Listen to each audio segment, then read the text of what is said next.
Hi friends, Nasreen Mulla ಚಾನಲ್ಗೆ ಸ್ವಾಗತ. ಇವತ್ತು 200 ಯೂನಿಟ್ಗಿಂತ ಕಡಿಮೆ ವಿದ್ಯುತ್ ಬಳಕೆ ಮಾಡಿ ಬಿಲ್ ಉಳಿತಾಯದ 10 ಸುಲಭ ಉಪಾಯಗಳನ್ನು ಹೇಳ್ತೀನಿ ಫ್ರೆಂಡ್ಸ್.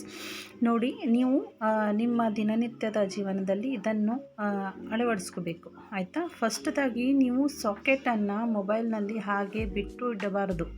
ಯಾಕಪ್ಪ ಅಂದರೆ ಹೆಚ್ಚು ಬಳಕೆ ಆಗುತ್ತೆ.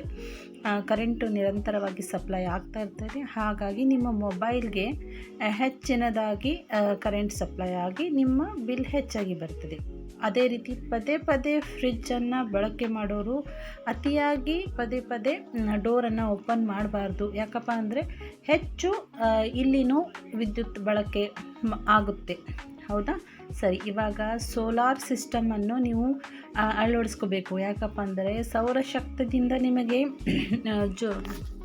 ಬೆಳಕು ಸಿಗುತ್ತಲ್ಲ, ಅದು ವಿದ್ಯುತ್ತಾಗಿ ಕನ್ವರ್ಟ್ ಆಗಿ ನಿಮಗೆ ಏನಿದೆ ಹೆಲ್ಪ್ ಆಗುತ್ತೆ ಮೋಸ್ಟ್ ಆಗಿ, ಹೌದಾ. ಇವಾಗ ನೀವು ಗೀಝರನ್ನು ಉಪಯೋಗಿಸ್ತೀರಿ ಮನೆಯಲ್ಲಿ. ಗೀಝರ್ಗಾಗಿ ನೀವು ಟೈಮರನ್ನು ಹಾಕೋಬೇಕು. ಯಾಕಪ್ಪ ಅಂದರೆ ಟೈಮರ್ ಹಾಕಿದರೆ ವಿದ್ಯುತ್ ಉಳಿತಾಯ ಹೆಚ್ಚಾಗಿ ಆಗುತ್ತೆ. ಇಲ್ಲಪ್ಪ ಅಂದರೆ ಹಾಗೆ ಬಿಟ್ಟರೆ ವಿದ್ಯುತ್ ಬಿಲ್ ಹೆಚ್ಚಾಗಿ ಬರುವ ಸಾಧ್ಯತೆ ಇರುತ್ತದೆ ಅಲ್ವಾ. ಮತ್ತು ನಿಮ್ಮಲ್ಲಿ 5 ಸ್ಟಾರ್ ರೇಟಿಂಗ್ ಇರುತ್ತಲ್ಲ, ಅದೇ ಉಪಕರಣಗಳನ್ನು ನೀವು ಬಳಸಬೇಕು. 5 ಸ್ಟಾರ್ ರೇಟಿಂಗ್ನಲ್ಲಿ ಹೆಚ್ಚಾಗಿ ಯಾವುದೇ ರೀತಿಯ ನೀವು ಬಳಕೆ ಮಾಡ್ತಾ ಇದ್ದರೆ ಅದು 5 ಸ್ಟಾರ್ ರೇಟಿಂಗ್ ಇರಬೇಕು, ಸರಿನಾ. ಇವಾಗ ನೈಸರ್ಗಿಕವಾಗಿ ಸಿಗತ್ತಲ್ಲ ನಿಮಗೆ ಬೆಳಕು, ಅದೇ ಉಪಯೋಗಿಸ್ಬೇಕು.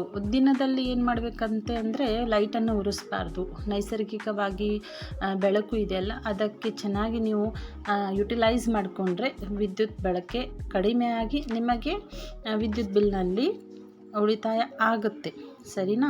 ವಾಷಿಂಗ್ ಮಷಿನ್ ಯೂಸ್ ಮಾಡ್ತೀರಾ ಫ್ರೆಂಡ್ಸ್? ಹಾಗಾದರೆ ನೀವು ಫುಲ್ ಲೋಡ್ನಲ್ಲಿ ವಾಷಿಂಗ್ ಮಷಿನ್ ನಡೆಸಬೇಕು. ಇಲ್ಲಪ್ಪ ಅಂದರೆ ಹಾಫ್ ಲೋಡಲ್ಲಿ ನೀವು ಮಾಡಿದರೆ ನಿಮಗೆ ಕರೆಂಟ್ ಬಿಲ್ಲು ಹೆಚ್ಚಾಗಿ ಬರುತ್ತೆ.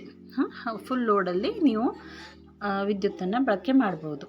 ಅದೇ ರೀತಿ TV ಮತ್ತು ಕಂಪ್ಯೂಟ್ರುಗಳನ್ನು ಹಾಗೆ ಚಾಲ್ತಿಯಲ್ಲಿ ಬಿಟ್ಟು ಬಿಡಬಾರ್ದು. ಯಾಕಪ್ಪ ಅಂದರೆ ಅದು ಅನಾವಶ್ಯಕವಾಗಿ ನಾವು ಯೂಸ್ ಮಾಡಿದರೆ ವಿದ್ಯುತ್ ಬಿಲ್ ಬಂದೇ ಬರುತ್ತೆ ಅಲ್ವಾ.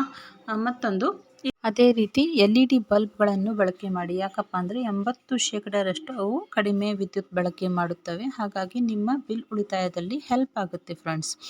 ಆದರೆ ಹಾಗಾಗಿ ಕಮೆಂಟ್, ಲೈಕ್, ಶೇರ್ ಮತ್ತು ಸಬ್ಸ್ಕ್ರೈಬ್ ಮಾಡಿ. ಅಲ್ಲಿವರೆಗೂ ಬಾಯ್.